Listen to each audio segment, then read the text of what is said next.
Hey Mitch, what's your latest adventure? Hey, Pops, we're thinking about moving, but I'm wondering, should I buy at the next place that I go or should I rent? I don't know how much wisdom I have to share, but I'll share what I got. That's an age-old dilemma whether to rent or whether to buy. Um, let's dive into the pros and cons first about buying a home. Of course, one big pro is that you're gonna build equity if you buy a home. Um, Even if the home doesn't appreciate, you're going to increase your equity in the home because you're going to be paying off that mortgage little by little, month by month. So when you buy a home, you're not just paying for a place to live, you're investing in a property that can also appreciate over time. Um, you live in Arizona currently. The Phoenix market there where you live has typically been a very good appreciation market, and it should continue to do so. So you're going to make money on the appreciation as well as buying down the debt that you have on it. Okay, so instead of throwing away money on rent, I'm putting it into something that will actually grow in value. Exactly, exactly.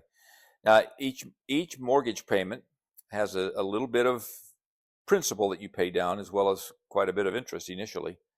And like I said, if the market's good like yours is there in Phoenix, your home value increases. Now, it's not all sunshine and rainbows. Of course, ownership does come with some responsibilities. Responsibilities like, Well, you're going to have taxes to pay. You're going to have insurance to pay, which you probably will with a rental as well. But you're going to have maintenance on the property, which you wouldn't have to pay, if somebody else owned it, if you were renting it.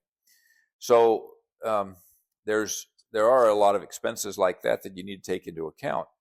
So you got to have a budget for those and make sure that you keep your house in good condition as you live there. it sounds like a lot to handle.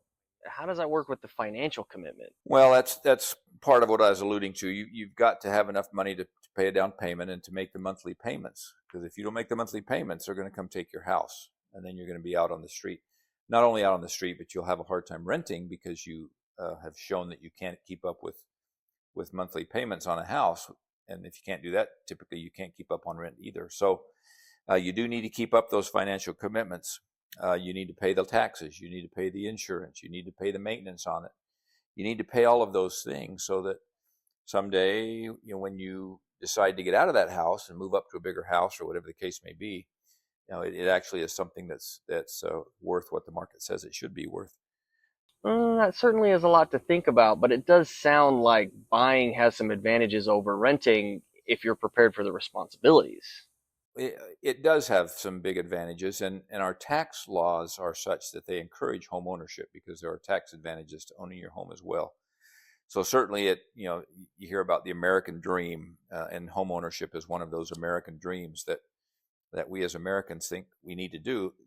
Now, given that home ownership isn't for everybody, and for some people, it does make more sense to rent.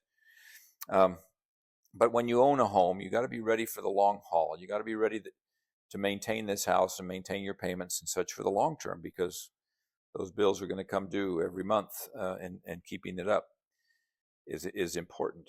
Now, if you decide that you don't want that commitment, then renting may be more uh, feasible for you, and it certainly gives you a little more flexibility because you can typically come and go in a rental house, every year. A typical rental agreement is 12 months. So you can choose to change homes every 12 months if you want to do that. So renting does give you flexibility and takes away some of those headaches. And some people elect to rent because of that. Oh, that is true. It does seem like renting is a lot more easy when it comes to maintenance and flexibility.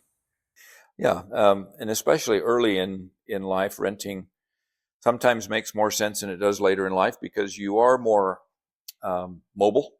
You don't know what the next year or two is going to bring. Maybe you're finishing up school or some other kind of training.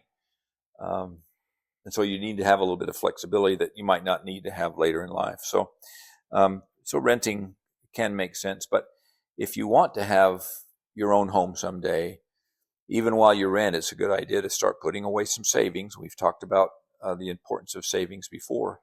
Put away a little bit each month so that at some point when you do decide that buying is appropriate for you, you've got the down payment, the things that you need financially to to make that step and not have it such a difficult step to make.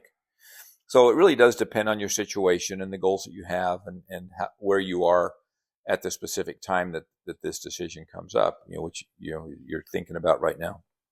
Thank you, Pops. That really does give me a lot to think about. I need to sit down and really weigh out those options and see what is going to work best for me and my family. Well, Mitch, I appreciate what you're doing, and you're on the right track because you're asking the right questions before you just jump in and do something, which is always a good idea when you're making a financial decision, because it does come with its pros and cons and with the ramifications of the decision that you make.